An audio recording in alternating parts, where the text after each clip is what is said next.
What's going on, guys? Today I am back with another hat format replay review for you guys. If you're interested in sending in your hat format replays, you can go down to the video description and find all the information on how you can send those in. But anyways, here we have another hat format match. This time it's me on Cat versus my opponent here, Mexecutioner 78, who is on Synchro Infernity.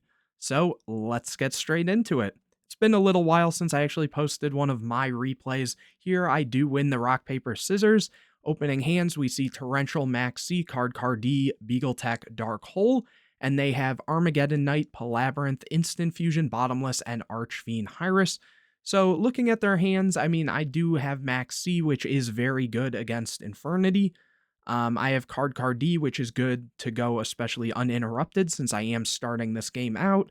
Torrential is pretty decent. Dark Hole will be good on the following turn.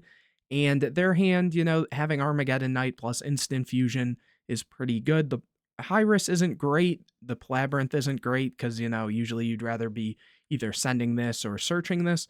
But it's not too bad, I would say. But here I draw a breakthrough for turn. I set 3 back row, go for Car, use the effect, draw Duality and Dionea, so Duality will be very good for the next turn. Here they get a copy of Soul Charge. They go Armageddon Knight, and let me just remember my back row here. Yep, I say it's good. They send the copy of Street Patrol. They go to Battle Phase here and just push in for some damage. Then main phase 2 goes Instant Fusion. I drop Max C. They summon Darkfire, I draw Ignition, so very strong. They overlay here for a Lavalval Chain, I get another Max C. They detach the Armageddon Knight, and I go for the Breakthrough here. The reason I went for Breakthrough over anything else is, one, I don't want them having too much setup. Like, I'd rather them draw something like a Street Patrol or something else in this exact scenario. And then also, like, if anything, if they have more extenders, I want them to have to be using those extenders and running into this torrential using cards they already have in hand rather than anything else. And here they just set the bottomless and pass. I draw my own bottomless. I go Duality, finding Wiretap, Moral Attack, and Ignition. I take the Ignition here. No reason to take Wiretap because I have, double Ignition now, which is, removal in a sense, and I'm not too afraid of much. Plus, I'd rather use one Ignition to pop one of their cards and then the other Ignition to pop my own Beagle Tech, which then can get 2 artifacts summoned. So that can, potentially be multiple disruptions. Here, I do go for that Ignition, hitting their bottomless, and I set the Scythe here. I do that simply, for a few reasons. One, just so that it's out of deck. I don't want to eventually draw into this, especially off the Max C that I have if I end up using that.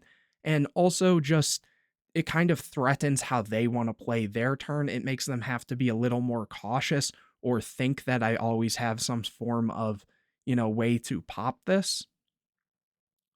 So then after this, I take a second to think. I set the Ignition and the bottomless. For a second, I was thinking about not setting the bottomless, simply because then if I really needed to, I could use the Ignition to pop their own thing, but I figured there's not really a reason to, because if anything, I would then have 2 artifacts just clogging my zones here. They draw a copy of Barrier, they go for the Lavalval Chain, I say it's good, they send Archfiend, here they go Palabyrinth, summon the Hyris, set the Barrier here, and go for Soul Charge. Forget what they bring here. They go all 3. I chain Max C. So Archfiend, Armageddon Knight, and Stygian. I draw a Moral Attack, I think. I was thinking about the Torrential here, but the way I looked at it is I'd rather them kind of use up more resources first, because I know that I can just blow them out at any point with this copy of Torrential, as well as locking them out of their extra deck. Oh, I do go for Torrential here. For some reason I didn't think I did.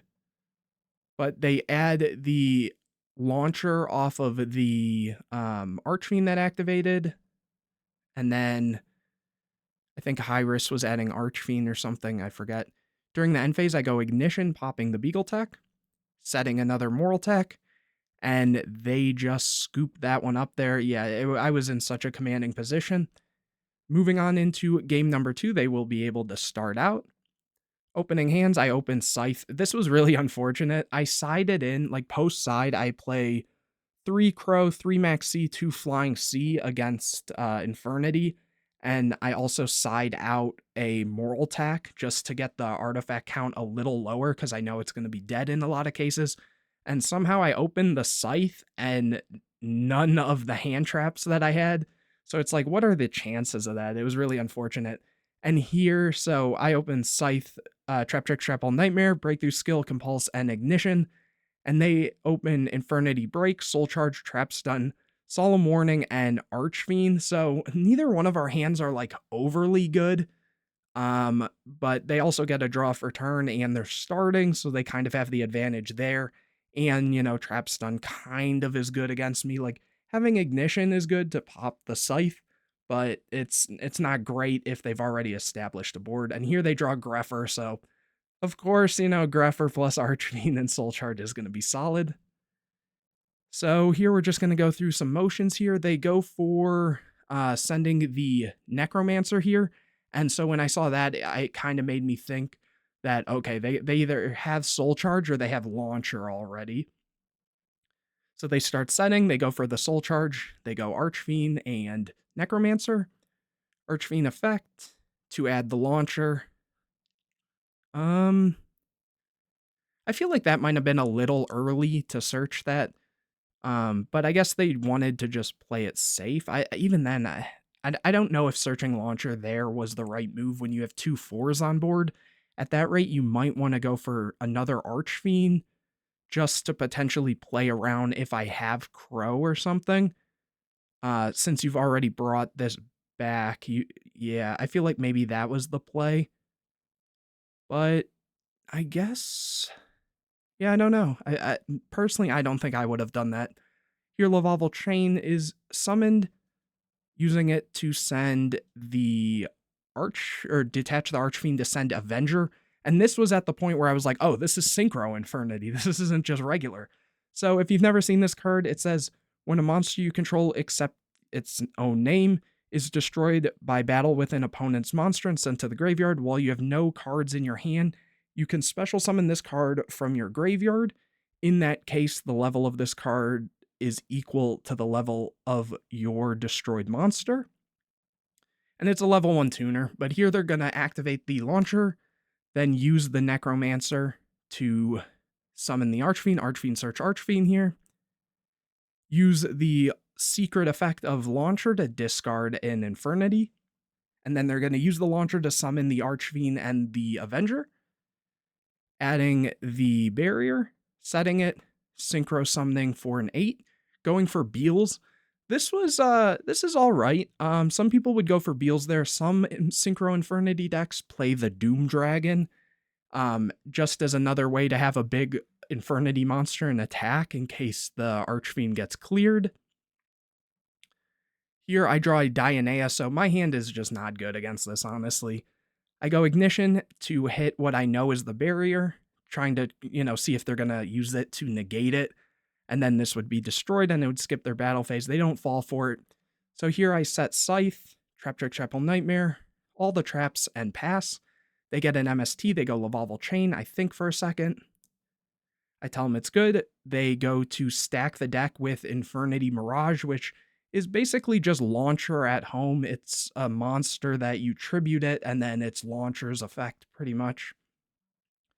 So they stack the deck with that, and then here they switch the Beals to attack and push in for a lot of damage. Again, I was kind of just not in a good spot here. Then back to me, I draw Flying C, and I'm like, oh, wow, now I get that. That would have been, you know, a little nicer before, not that it would have done too much. Here I set Dionea. They draw the copy of Mirage. They go to use the effect. I say, like, hold up, thinking here pretty much. And I go, on summon of this, I'm going to use Compulse on the copy of Archfiend, just so that this will be stuck in attack, and, you know, it can't use the effect because you'll have a card in hand. Here they go Trap Stun. Here I chain Breakthrough on the Mirage. They switch the Beals to defense, And I think in this exact situation, they thought this was like a fire or ice hand or something. It'll make a little more sense like once the game goes on more. But I thought that was kind of funny because I was like, oh, okay, I get another draw. Like, if now I'm just going to try to bluff this until I find like something to get into maybe an Exciton or something. Obviously, they had answers to that, but just trying to like bluff this out. Here I draw a copy of Sanctum, which is good. I set it. They MST, I use Sanctum Effect to pop a card. I pop the Mirage just to keep them off of that launcher-like effect. They draw Tin Goldfish, overlay the Tin Goldfish and the Archfiend. And I say, 1 sec. On the summon of the Tin Goldfish, I'm going to go for Flying Sea, so this way they can't go for some sort of Xyz. I do have Trap Trick Shrapple Nightmare, but I didn't want to like play it out too early. I want them to really think that this is a fire or ice hand. So if they go for Dweller here, then they know it's a bluff. If not, I'll be able to keep bluffing this out. Though I don't even know why they care that much about it, because like I can float a little, but they should just be able to push through all of them regardless. I only had 14 left. But here they're thinking on the Flying Sea, and they go Warning. So at this point, they're good to Xyz, and they do go for Dweller, and that's how I knew that this is something they thought was going to be a fire or ice hand. And then they switch the Beals to attack. They go and use the Dweller in battle phase, and I use Trap Trick Shrapple Nightmare. They think. They use Infernity Break to pop the set Dionea. At this point, they're like, okay, if we get rid of our back row, then we won't have to deal with it, and we can just run over, and it won't be able to float in case it is an ice hand. And I scoop it up, not giving them any information, because at this point we are going to game 3, so I kind of wanted them to think that I was on the hands. And so, yep, moving into game number 3, I will get to start this one. Opening hands, I see Duality, Sanctum, Call the Haunted, Trap Trick, Shrapple Nightmare, and Card D. One of the more ideal hands I think you can open, like having access to Duality and Card, plus already having Sanctum, a way to bring back your used up artifact monsters and like kind of some negation stuff. And they see Avenger, Dimensional Prison, Trap Stun, Dark Grepher, and Trap Stun, so not terrible hand from them either, in a way. I draw the Scythe. This card's just glued to my hand. It's unfortunate. I go Duality, finding Ignition, Blackhorn, and was that another Duality? I take the Ignition because I have the Scythe, and I want to get it out of hand, plus I'll be able to kind of cycle it with the Call the Haunted. So here I go card, use the effect. After setting everything, I get Max C and Debunk, so 2 really powerful draws. They draw Necromancer. They just set Necromancer and back row. I think they know that my deck can't really kill them in most cases, so they were setting this and then putting the Trap Stun there just so they can then pop off the next turn, because in most cases I wouldn't be able to get over this, and then they can go Dark Grepher, use the effect, pitch the Avenger, use the Necromancer effect, bring back, say, an Archfiend that they summon, and they'll be able to play through any sort of traps because of the Trap Stun. Here in the end phase, I go Ignition to pop the Scythe, set Moraltech. Scythe is then summoned. I then use Sanctum to pop the Moraltech, which they say is good. It gets summoned out. I draw Mermail for turn. Here I switch Beagletech to attack, and I just want to push in. At this point, I already had a read that this was probably something like a Necromancer, so that's why I choose to attack with the Moraltech first here, which they let die. I attack in with Beagletech, attack in with Scythe.